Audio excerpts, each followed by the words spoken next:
What is going on, guys? Welcome back to Wildcat Cave.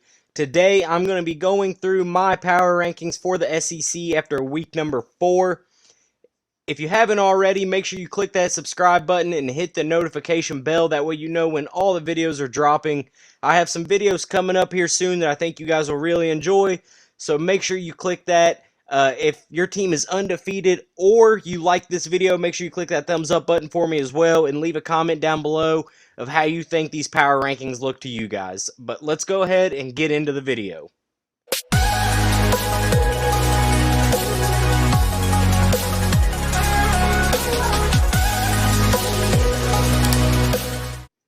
Alright, so starting out here at the bottom at number 14, we have Vanderbilt. This team is bad as always. Now, in my SEC prediction video, I told you all that I thought Vanderbilt would win one SEC game this season, and I want to formally apologize to you all. That is not true. It is not happening. I did not mean to lie to you guys. I didn't do it on purpose, so please forgive me. Vanderbilt is right where they're supposed to be here at number 14. Moving up to number 13, I have Tennessee.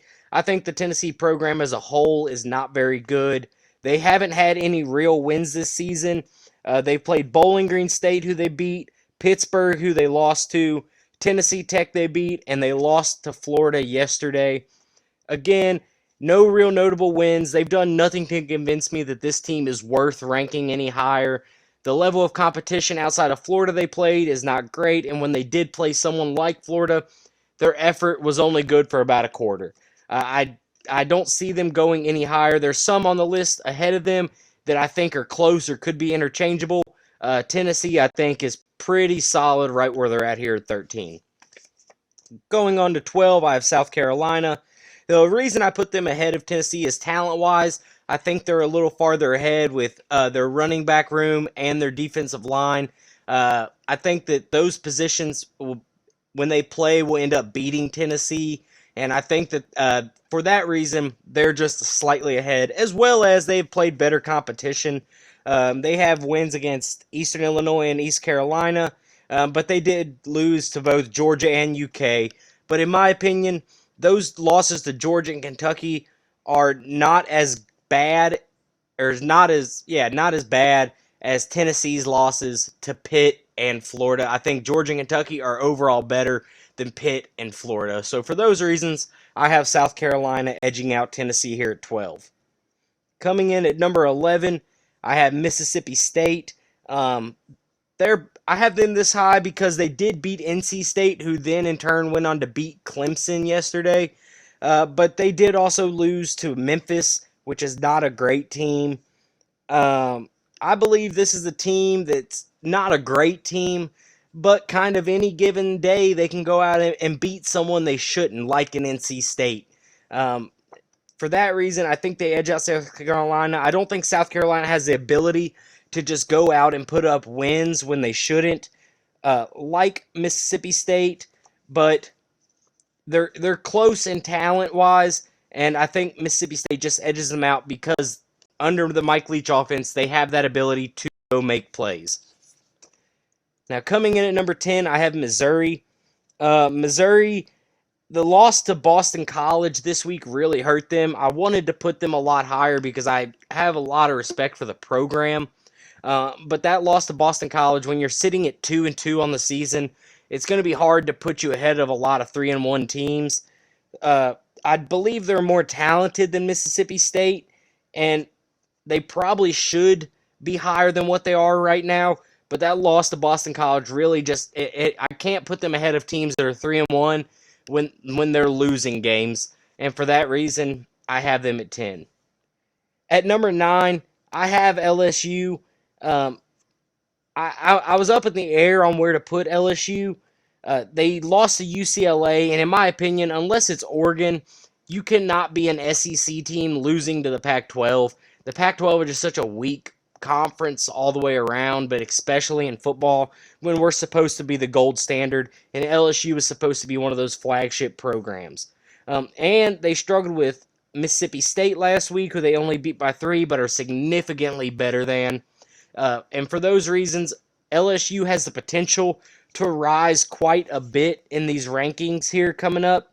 They play Auburn this week, which will be a big kind of test for them to see where they really are, as will be the case for many people going into October, kind of figuring out where they really are in the SEC. But until they prove a little more, I think LSU has to stay right here. Coming in at number 8 is Ole Miss. This one I was really conflicted on. I feel like they could either be a lot higher or a lot lower. Lane Kiffin has shown that he can, put this program together. I like their quarterback, but they've only played 3 games. None of them have been really good teams. They played Louisville, who I know looks good right now, but I promise you they're not. They haven't played anybody really good. And they also beat Austin Peay and Tulane. No real notable wins. I really didn't know what to do with them. They look good when they play, but again, they haven't played anybody. So how much stock do you put in that? I don't know. Another team that could rise and fall as the season goes on.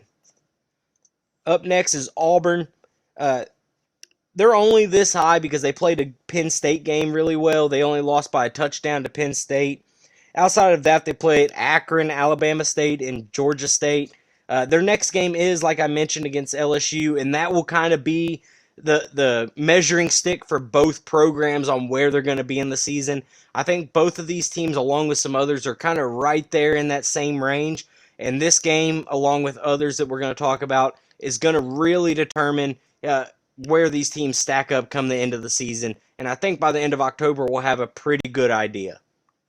Coming in at number 6 is Kentucky. I am a Kentucky homer, but I try to be as objective as possible here. Kentucky is 4-0 despite playing 3 back-to-back-to-back awful games. They looked absolutely terrible against Chattanooga and got the win. They didn't play their best against Missouri and got the win. And then, of course, they played South Carolina and did not play their best and got the win. Now, what I'll say is the overall theme of Kentucky is turnovers right now. If they stop turning the ball over and stop beating themselves, they could be as good as almost anybody on this list, minus Alabama and Georgia. I think they could be potentially up to number 3 on this list, as long as they stop beating themselves. But Kentucky is about to enter the schedule, the heart of their schedule, with Florida, LSU, and Georgia, and Mississippi State back-to-back-to-back-to-back. So they got to clean it up, and they got to do it in a hurry if they want to hit that number 3 spot. But for now, until they can clean all that up, they've shown every other thing on their team is fine. Their offense has looked good. They can run the ball. We know that. Their passing game is looking decent. The defense played huge, which was the biggest question going into last week, is how good can the defense be, because they have struggled, and they showed that they can be great. So they've shown all the pieces there except the mental stuff, the stuff between the ears of beating themselves. So if they can clean that up, they can go higher. If not, they're going to drop. So that's where I have them for now. At number 5, we have Texas A&M. Overall, pretty good team. I think between them and Kentucky below them, it could be a toss-up game right now. I'm not convinced that Texas A&M is elite, especially how they played against Arkansas this past week. But not to say they're a bad team by any means. Texas A&M is a good team. It's a good program. I think if you put Kentucky and A&M head-to-head and they both play A-plus games, I think it would be, if they played the game 10 times, it'd be 5-5 each way. I think they're really similar, and I think it's a toss-up, but just with Kentucky beating themselves so much right now, I have to give A&M the nod. So coming in at number 4, I have Florida. They have 2 convincing SEC game wins, or 2, not wins. They've played 2 very convincing SEC games. They lost to Alabama by 2, which was a really impressive performance coming out of Florida. And they obviously handled Tennessee pretty well this past week. Now, while I'm not completely bought in on Florida's quarterback situation yet, they've shown that whatever they're doing is at least competitive right now. And if they can get that figured out, I think Florida can be where they want to be. Again, they have a big test coming to Kentucky this week. If they get an A-plus Kentucky, they're going to have to play an A-plus game or they're going to lose. Florida can't come in and put up a B-plus game and beat Kentucky's A-plus. Now, with that being said, if Florida and Kentucky put up A-plus games, Florida probably gets that win. So, and I think it's kind of the same deal with Texas A&M. I think they're better than that team as well. if they both play A-plus games. So with that, I have Florida at number 4. At number 3, I have Arkansas. They obviously just came off the super surprising and super convincing win over Texas A&M. They also handled Texas earlier in the season pretty well. I said in my prediction video for the SEC that I thought it would take a couple years for Arkansas to get, to this level, but it turns out that they have hit their stride early. Arkansas plays Georgia this week, so that's going to be a big factor. We're going to see, where is Arkansas really? Are they really as good as they've been playing, or are they not? I like their coach. I like their quarterback. I think Arkansas is a really good team, and I said that Kentucky and A&M were really similar. I think Arkansas and Florida are that way. I don't think either of them are on the Georgia or Alabama level, but I do think they're knocking on the door, as I think any of the top 6 to 7 could be. And then coming in at number 2, maybe a little surprising, I have Alabama. Bama may be better than Georgia, but they just haven't played very many good teams. They played Miami, who was supposed to be world beaters this year and now look bad. They played Mercer, Florida, who I mentioned was a 2-point game, and then Southern Miss. I'm not 100% bought into Bryce Young as a quarterback just yet. I think that they have a lot to strive for. They can't, like I said, they may be better than Georgia come the end of the season, but right now I just don't see it. I think Georgia's defense is too good. And with that being said, Georgia is number 1 in my opinion. They also have some quarterback issues that need worked out with JT Daniels and whoever else they got down there. But if they can do that, I think their defense is elite. I think it's by far the best defense in the country. They're shutting everybody down.